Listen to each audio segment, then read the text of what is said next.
I don't know about you, but sometimes I wonder about myself. I have a tendency to complicate simple things, simple instructions sometimes. I've even had times where I'm like, I wonder if I could even find my way out of a wet paper sack.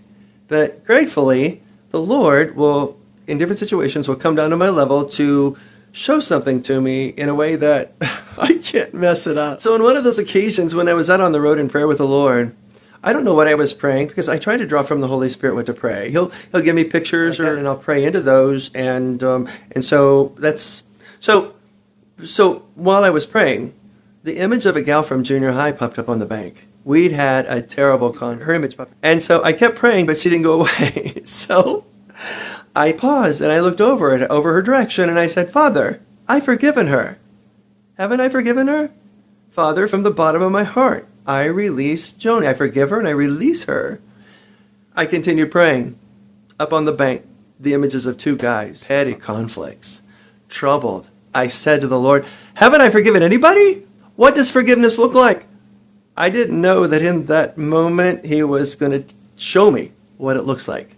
He took Joni and he put her between him and me, and she's facing him, and she's going through the judgment. And this is the interesting thing.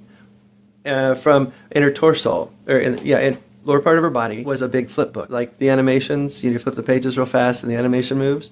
Her whole life was recorded on a flip book. And on the page of my offense, I had a stamp against her. In that moment, I realized that when she stood in the judgment and my mark against her, all of heaven was going to be looking at me. Forgive us our debts as we forgive our debtors.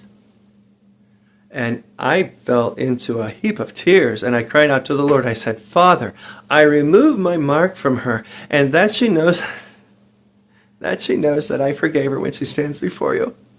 I give her the gift of forgiveness." There's some times when we have a conflict and we're justified in, holding that grudge or whatever. But just keep in mind that in this process of our salvation, who was the one that was offended? It was God who was offended. And rather than seeking out revenge, he sought out redemption.